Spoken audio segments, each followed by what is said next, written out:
কুম্ভ ৰাশি 22ৰ পৰা 30 জুনৰ এই 9 দিন আপোনাৰ জীৱনৰ গতিপথ সলনি কৰিব পাৰে। যি সুখবৰলৈ আপুনি বহুদিন ধৰি অপেক্ষা কৰি আছিল, সেই সুসংবাদ হঠাতে আপোনাৰ দুৱাৰমুখত আহি উপস্থিত হ'ব পাৰে। কিন্তু সাৱধান, এই সময়ছোৱাত এটা বিশেষ দিনত লোৱা এটা সিদ্ধান্তই আপোনাক ধন লাভ, সফলতা আৰু ভাগ্য উদয়ৰ পথত আগবঢ়াই নিব পাৰে, অথবা এটা ভুল পদক্ষেপে ডাঙৰ সুযোগ হাতৰ পৰা ওলাই যাব পাৰে। প্ৰেম, টকা পইচা, চাকৰি, ব্যৱসায় আৰু ভাগ্যৰ ক্ষেত্ৰত কি ডাঙৰ পৰিৱৰ্তন অপেক্ষা কৰি আছে? কোন দিনটো হ'ব আটাইতকৈ শুভ? ক'ৰ পৰা আহিব ধন লাভৰ বিশেষ সুযোগ? আৰু কোন গুপ্ত সংকেতে দিব আপোনাৰ ভাগ্য জাগ্ৰত হোৱাৰ ইংগিত? ভিডিঅ'টো শেষলৈকে চাওক, কাৰণ শেষত মই জনাম এটা বিশেষ সৌভাগ্যবৰ্ধক প্ৰতিকাৰ যিয়ে আপোনাৰ জীৱনত ইতিবাচক শক্তিৰ বৃদ্ধি কৰিব পাৰে। প্ৰথমতে আহিছোঁ ধন সম্পত্তিৰ বিশেষ ৰাশিফল। কুম্ভ ৰাশিৰ জাতক জাতিকাসকলৰ বাবে 22ৰ পৰা 30 জুন এই সময়ছোৱা ধন সম্পত্তিৰ ক্ষেত্ৰত যথেষ্ট গুৰুত্বপূৰ্ণ হ'ব পাৰে। বহুদিন ধৰি যি আৰ্থিক বিষয় বা ধন লাভৰ আশা কৰি আছিল, তাৰ কিছুমান ইতিবাচক ফল এই সময়ছোৱাত দেখা যাব পাৰে। ইনকামৰ নতুন উৎস বিচাৰি থকা লোকসকলৰ বাবে এটা ভাল সুযোগ আহিব পাৰে। কোনো পুৰণি পৰিচিত ব্যক্তি, বন্ধু বা আত্মীয়ৰ জৰিয়তে লাভজনক তথ্য লাভ কৰাৰ সম্ভাৱনা আছে। বিশেষকৈ অনলাইন কাম, ব্যৱসায়, বিক্ৰী বাণিজ্য অথবা যোগাযোগ ভিত্তিক কামৰ সৈতে জড়িত লোকসকলে লাভৰ কিছু নতুন পথ বিচাৰি পাব পাৰে। যিসকলৰ ধন ক'ৰবাত আবদ্ধ হৈ আছে বা বহুদিন ধৰি কোনো পাবলগীয়া আদায় হোৱা নাই, তেওঁলোকৰ বাবে এই সময়ছোৱাত কিছু শুভ খবৰ আহিব পাৰে। যদিও সকলো ধন একেলগে নাপাব পাৰে, তথাপিও ধন ঘূৰি অহাৰ সংকেত দেখা যায়। সম্পত্তিৰ ক্ষেত্ৰত কোনো গুৰুত্বপূৰ্ণ আলোচনা বা সিদ্ধান্তৰ সম্ভাৱনা আছে। ঘৰ, মাটি বা অন্য স্থাৱৰ সম্পত্তি সম্পৰ্কীয় বিষয়ত আগবাঢ়ি যোৱাৰ আগতে সকলো নথিপত্ৰ ভালদৰে পৰীক্ষা কৰাটো প্ৰয়োজন। খৰধৰ কৰি লোৱা সিদ্ধান্তই পিছত সমস্যাৰ কাৰণ হ'ব পাৰে। ব্যৱসায়ীসকলৰ বাবে এই সময়ত নতুন গ্ৰাহক বা নতুন চুক্তিৰ যোগ দেখা যায়। বিশেষকৈ 26 জুনৰ পিছত আৰ্থিক অৱস্থাত কিছু উন্নতি অনুভৱ কৰিব পাৰে। কোনো সৰু ইনভেষ্টৰৰ পৰা লাভৰ সম্ভাৱনাও দেখা যায়, যদিও ডাঙৰ সিদ্ধান্ত লোৱাত এই সময়ত উচিত নহ'ব। চাকৰিয়াল লোকসকলৰ ক্ষেত্ৰত অতিৰিক্ত উপাৰ্জনৰ সুযোগ আহিব পাৰে। কোনো নতুন দায়িত্ব, প্ৰজেক্ট বা অতিৰিক্ত কামৰ বাবে আৰ্থিক লাভ হোৱাৰ সম্ভাৱনা আছে। এই সময়ত অপ্ৰয়োজনীয় খৰচ নিয়ন্ত্ৰণ কৰাটো অতি দৰকাৰ। বিশেষকৈ আৱেগিকভাৱে কিনা-কাটা কৰা বা আনৰ কথাত ধন ইনভেষ্ট কৰাটো এৰাই চলক। বুদ্ধিমত্তাৰে ধন ব্যৱস্থাপনা কৰিলে এই সময়ত লাভ অধিক বৃদ্ধি পাব। মুঠতে ক'বলৈ গ'লে 22ৰ পৰা 30 জুন এই সময়ছোৱা কুম্ভ ৰাশিৰ বাবে ধন লাভ, পাবলগীয়া ধন আদায় আৰু আৰ্থিক উন্নতিৰ কিছু শুভ সুযোগ কঢ়িয়াই আনিব পাৰে। সঠিক সময়ত সঠিক সিদ্ধান্ত ল'ব পাৰিলে এই সুযোগসমূহ ভৱিষ্যতৰ ডাঙৰ সফলতাৰ ভিত্তি গঢ় লৈ উঠিব পাৰে। এতিয়া আহিছোঁ কৰ্মজীৱন, চাকৰি আৰু ব্যৱসায়। কুম্ভ ৰাশিৰ জাতক জাতিকাসকলৰ বাবে 22ৰ পৰা 30 জুন এই সময়ছোৱা কৰ্মক্ষেত্ৰত যথেষ্ট সক্ৰিয় আৰু গুৰুত্বপূৰ্ণ হ'ব পাৰে। এই সময়ত আপোনাৰ পৰিশ্ৰম, দক্ষতা আৰু ধৈৰ্যৰ পৰীক্ষা হ'ব পাৰে। কিন্তু সঠিকভাৱে আগবাঢ়িলে ইয়াৰ ফলাফল যথেষ্ট ইতিবাচক হোৱাৰ সম্ভাৱনা আছে। চাকৰিয়াল লোকসকলৰ বাবে এই সময়ত নতুন দায়িত্ব বা গুৰুত্বপূৰ্ণ কামৰ সুযোগ আহিব পাৰে। ঊৰ্ধ্বতন বিষয়াসকলে আপোনাৰ কামৰ ওপৰত বিশেষ নজৰ ৰাখিব। যিসকলে নিষ্ঠাৰে কাম কৰি আহিছে, তেওঁলোকে প্ৰশংসা, স্বীকৃতি বা নতুন সুযোগ লাভ কৰিব পাৰে। বহুদিন ধৰি অপেক্ষা কৰি থকা কোনো ফাইল, আবেদন বা কৰ্ম সম্পৰ্কীয় বিষয়ত আগবঢ়াৰ সম্ভাৱনাও দেখা যায়। কৰ্মক্ষেত্ৰত সহকৰ্মীৰ সৈতে যোগাযোগ ভাল ৰাখিবলৈ চেষ্টা কৰক। কোনো ভুল বুজাবুজিয়ে ডাঙৰ সমস্যাৰ ৰূপ ল'ব পাৰে। বিশেষকৈ 24 জুনৰ পৰা 27 জুনৰ ভিতৰত কোৱা কথাত সংযম ৰখাটো প্ৰয়োজন। শান্ত আৰু বুদ্ধিমান আচৰণে বহু সমস্যাৰ সমাধান কৰিব। যিসকলে নতুন চাকৰি বিচাৰি আছে, তেওঁলোকৰ বাবে এই সময়ত সাক্ষাৎকাৰ, যোগাযোগ বা নতুন সুযোগ লাভৰ সম্ভাৱনা আছে। কোনো পুৰণি পৰিচিত ব্যক্তি বা বন্ধুৰ জৰিয়তে লাভজনক খবৰ আহিব পাৰে। নিজৰ দক্ষতা আৰু অভিজ্ঞতাক আত্মবিশ্বাসেৰে উপস্থাপন কৰিলে সফলতাৰ সম্ভাৱনা বৃদ্ধি পাব। ব্যৱসায়ীসকলৰ বাবে এই সময়ছোৱা বিশেষ গুৰুত্বপূৰ্ণ। নতুন গ্ৰাহক, নতুন যোগাযোগ বা নতুন চুক্তিৰ সুযোগ আহিব পাৰে। যিসকলে ব্যৱসায় সম্প্ৰসাৰণৰ চিন্তা কৰি আছে, তেওঁলোকে পৰিকল্পনামূলকভাৱে আগবাঢ়িলে লাভৱান হ'ব পাৰে। কিন্তু কোনো ডাঙৰ আৰ্থিক সিদ্ধান্ত বা অংশীদাৰিত্বৰ আগতে সকলো তথ্য ভালদৰে পৰীক্ষা কৰাটো অতি দৰকাৰ। অনলাইন ব্যৱসায়, বিপণন, শিক্ষা, যোগাযোগ, প্ৰযুক্তি বা সৃষ্টিশীল কামৰ সৈতে জড়িত লোকসকলৰ বাবে এই সময় অধিক লাভজনক হ'ব পাৰে। নিজৰ নতুন ধাৰণা বা পৰিকল্পনা বাস্তৱায়িত কৰাৰ বাবে এই সময় অনুকূল বুলি ক'ব পাৰি। ব্যৱসায়ত লাভৰ সুযোগ থাকিলেও অতি আত্মবিশ্বাসেৰে অতি আত্মবিশ্বাসৰ বাবে ভুল সিদ্ধান্ত লোৱাৰ আকাংক্ষা আছে। সেয়েহে যিকোনো ডাঙৰ পদক্ষেপৰ আগতে অভিজ্ঞ ব্যক্তিৰ পৰামৰ্শ লোৱাটো উপকাৰী হ'ব। মুঠতে ক'বলৈ গ'লে 22 পৰা 30 জুন কুম্ভ ৰাশিৰ বাবে কৰ্মজীৱন, চাকৰি আৰু ব্যৱসায়ৰ ক্ষেত্ৰত অগ্ৰগতি, নতুন সুযোগ আৰু সফলতাৰ দুৱাৰ মুকলি কৰিব পৰা সময়। ধৈৰ্য, বুদ্ধিমত্তা আৰু সঠিক পৰিকল্পনাই এই সময়ত সৰ্বাধিক লাভ দিয়াত সহায় কৰিব। এতিয়া আহিছোঁ প্ৰেম আৰু দাম্পত্য জীৱন। কুম্ভ ৰাশিৰ জাতক জাতিকাসকলৰ বাবে 22 পৰা 30 জুনৰ সময়ছোৱা প্ৰেম আৰু দাম্পত্য জীৱনৰ ক্ষেত্ৰত আৱেগ, বুজাবুজি আৰু নতুন অনুভূতিৰে ভৰা হ'ব পাৰে।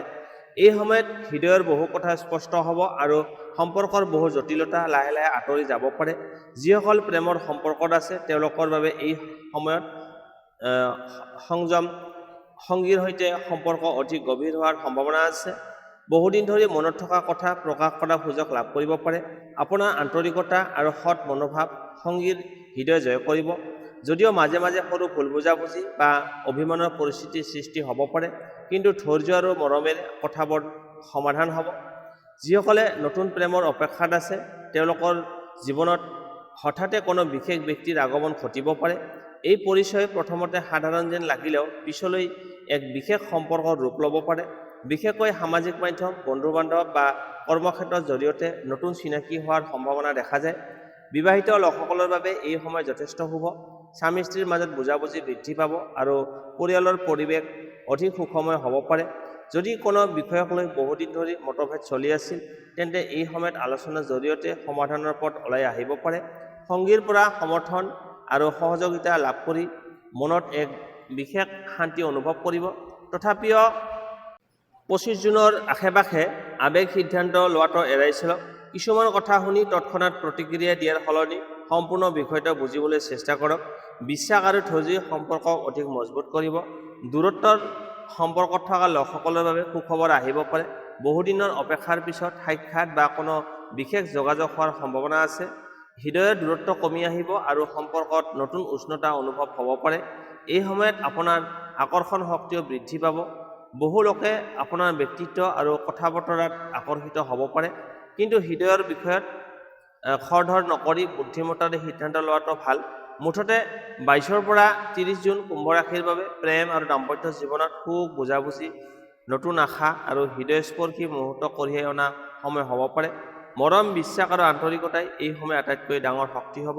এতিয়া আহিছোঁ স্বাস্থ্য আৰু শিক্ষা ক্ষেত্ৰ।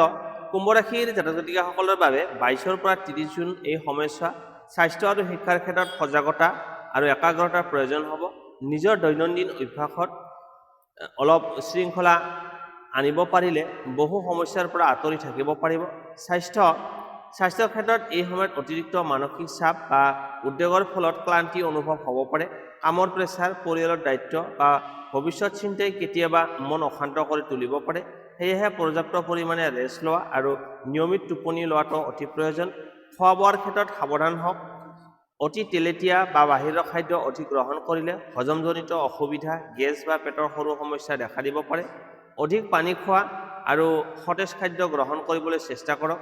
যিসকল বহু সময় ধৰি মোবাইল, কম্পিউটাৰ বা স্ক্ৰীনৰ সন্মুখত থাকে তেওঁলোকে চকু আৰু ডিঙিৰ যত্ন লওক। মাজে মাজে বিশ্ৰাম লোৱাটো উপকাৰী হ'ব। এই সময়ত নিয়মীয়া খোজকঢ়া, যোগ অভ্যাস বা সৰু সুৰা ব্যায়ামে শৰীৰ আৰু মন দুয়োটাকে সতেজ ৰাখিব। স্বাস্থ্যৰ ক্ষেত্ৰত ডাঙৰ কোনো উদ্বেগৰ যোগ দেখা নাযায়, কিন্তু অৱহেলা নকৰাটোৱেই বুদ্ধিমত্তাৰ কাম হ'ব। এতিয়া শিক্ষাৰ ক্ষেত্ৰত এই সময়ছোৱা যথেষ্ট সম্ভাৱনাময়। ছাত্ৰ ছাত্ৰীসকলে যদি একাগ্ৰতাৰে অধ্যয়ন কৰে তেন্তে ভাল ফলাফল লাভ কৰিব পাৰে। বহুদিন ধৰি বুজিবলৈ অসুবিধা হোৱা বিষয়সমূহ লাহে লাহে স্পষ্ট হ'ব পাৰে। প্ৰতিযোগিতামূলক পৰীক্ষা, সাক্ষাৎকাৰ বা উচ্চ শিক্ষাৰ বাবে প্ৰস্তুতি চলাই থকা শিক্ষাৰ্থীসকলৰ বাবে সময়খিনি অনুকূল। নতুন বিষয় শিকিবলৈ আগ্ৰহ বৃদ্ধি পাব আৰু স্মৃতিশক্তিও তুলনামূলকভাৱে থাকিব। কিন্তু মোবাইল, সামাজিক মাধ্যম বা অপ্ৰয়োজনীয় ব্যস্ততাই মনোযোগ বিচলিত কৰিব পাৰে। সেয়েহে সময়ত সঠিক ব্যৱস্থাপনা অতি দৰকাৰ। যিমান অধিক নিয়মিতভাৱে অধ্যয়ন কৰিব সিমানে সফলতাৰ সম্ভাৱনা বৃদ্ধি পাব। শিক্ষক, অভিভাৱক বা অভিজ্ঞ ব্যক্তিৰ পৰামৰ্শই এই সময়ত বিশেষ উপকাৰী হ'ব পাৰে। নতুন দক্ষতা শিক্ষা, অনলাইন কোৰ্চ কৰা বা নিজৰ জ্ঞান বৃদ্ধি কৰাৰ বাবে এই সময় যথেষ্ট শুভ। এই সময়ত স্বাস্থ্যৰ ক্ষেত্ৰত বিশ্ৰাম আৰু নিয়মীয়া জীৱনধাৰা আৰু শিক্ষাৰ ক্ষেত্ৰত একাগ্ৰতা আৰু অধ্যৱসায় আপোনাৰ সফলতাৰ মূল চাবিকাঠি হ'ব। নিজৰ ওপৰত বিশ্বাস ৰাখক, ধৈৰ্য ধৰি আগবাঢ়ক আৰু ফল লাহে লাহে আপোনাৰ পক্ষলৈ ঘূৰি আহিব। এতিয়া আহিছোঁ ভাগ্য। কুম্ভ ৰাশিৰ বাবে 22 পৰা 30 জুন এই সময়ছোৱা ভাগ্যৰ চকা লাহে লাহে আপোনাৰ পক্ষলৈ ঘূৰিবলৈ আৰম্ভ কৰিব পাৰে। যিবোৰ কাম বহুদিন ধৰি আগবঢ়া নাছিল বা বাৰে বাৰে বাধাৰ সন্মুখীন হৈছিল, সেইবোৰত হঠাতে ইতিবাচক পৰিৱৰ্তন দেখা যাব পাৰে। এই সময়ত ভাগ্যৰ সহায় বিশেষকৈ কৰ্মক্ষেত্ৰ, আৰ্থিক বিষয় আৰু নতুন যোগাযোগৰ জৰিয়তে লাভ হোৱাৰ সম্ভাৱনা দেখা যায়। কোনো অচিনাকি ব্যক্তি, পুৰণি বন্ধু বা বহুদিন ধৰি যোগাযোগ নথকা এজন ব্যক্তিৰ পৰা লাভজনক খবৰ আহিব পাৰে। আটাইতকৈ শুভ দিন 29 জুন। এই দিনটোত শুভ সংবাদ, নতুন সুযোগ, ধন লাভ অথবা কোনো গুৰুত্বপূৰ্ণ কামত সফলতাৰ সম্ভাৱনা অধিক দেখা যায়। যদি কোনো বিশেষ সিদ্ধান্ত ল'ব বিচাৰে তেন্তে এই দিনটোত বিশেষ গুৰুত্বপূৰ্ণ হ'ব পাৰে। ধন লাভৰ সম্ভাৱনা ক'ৰ পৰা? পুৰণি পাবলগীয়া ধন পাব, ব্যৱসায়িক যোগাযোগ, অনলাইন কাম বা পাৰ্চ উপাৰ্জন, বন্ধু বা পৰিচিত ব্যক্তিৰ সহায়ত অহা সুযোগ, বহুদিন ধৰি ৰৈ থকা কোনো কামৰ সফল সমাপ্তি। ভাগ্য উদয়ৰ গুপ্ত সংকেত। এই সময়ছোৱাত যদি আপুনি বাৰে বাৰে সেউজীয়া ৰং, উজ্জ্বল বগা ফুল অথবা পুৱা ওলাই যাওঁতে চৰাইৰ মিঠা মাত শুনিবলৈ পায় তেন্তে বহুতে ইয়াক শুভ শক্তি সক্ৰিয় হোৱাৰ প্ৰতীক বুলি গণ্য কৰে। লগতে হঠাতে কোনো পুৰণি বন্ধুৰ ফোন বা মেছেজ অহাও এই সুযোগৰ ইংগিত হ'ব পাৰে। ভাগ্য বৃদ্ধি কৰাৰ বিশেষ প্ৰতিকাৰ। বুধবাৰ বা শনিবাৰে দুখীয়া মানুহক সেউজীয়া ফল বা খাদ্য সামগ্ৰী দান কৰক। লগতে প্ৰতিদিনে ৰাতিপুৱা নিজৰ লক্ষ্য মনত ৰাখি ইতিবাচক চিন্তা কৰক। ই আপোনাৰ আত্মবিশ্বাস আৰু মানসিক শক্তি বৃদ্ধি কৰাত সহায় কৰিব। মুঠতে ক'বলৈ গ'লে 22 পৰা 30 জুন কুম্ভ ৰাশিৰ বাবে আশা, নতুন সুযোগ আৰু ভাগ্যৰ ইতিবাচক পৰিৱৰ্তনৰ সময় হ'ব পাৰে। সঠিক সুযোগ চিনাক্ত কৰি সাহসেৰে আগবাঢ়িলে বহুদিনৰ আশা পূৰণ হোৱাৰ সম্ভাৱনা আছে। এতিয়া লৈ আহিছোঁ শুভ তাৰিখ, শুভ সংখ্যা আৰু শুভ ৰং। শুভ তাৰিখ 23 জুন, নতুন কাম আৰম্ভ কৰা, যোগাযোগ আৰু পৰিকল্পনাৰ বাবে শুভ। 26 জুন, ধন সম্পত্তি আৰু কৰ্মক্ষেত্ৰৰ বাবে অনুকূল দিন। 29 জুন, এই সময়ছোৱা আটাইতকৈ শক্তিশালী আৰু সৌভাগ্যশালী দিন। সুখবৰ বা বিশেষ সুযোগ আহিব পাৰে। 30 জুন, অসমাপ্ত কাম সম্পূৰ্ণ কৰা আৰু ভৱিষ্যতৰ সিদ্ধান্ত লোৱাৰ বাবে শুভ। শুভ সংখ্যা 4, 8, 11, 22। এই সংখ্যাবোৰ এই সময়ছোৱাত আপোনাৰ ভাগ্যৰ বিশেষভাৱে শুভ বুলি গণ্য কৰা হয়। গুৰুত্বপূৰ্ণ কাম, তাৰিখ বাছনি বা ব্যক্তিগত সিদ্ধান্তত এই সংখ্যাবোৰ উপস্থিতি ইতিবাচক অনুভৱ কৰিব পাৰে। শুভ ৰং আকাশী নীলা, মানসিক শান্তি আৰু আত্মবিশ্বাস বৃদ্ধি কৰে। সেউজীয়া নতুন সুযোগ আৰু উন্নতিৰ প্ৰতীক। বগা ইতিবাচক শক্তি আৰু শুভ চিন্তাৰ প্ৰতীক। হালধীয়া সৃষ্টিশীলতা আৰু অন্তৰ্দৃষ্টিৰ বৃদ্ধি কৰে।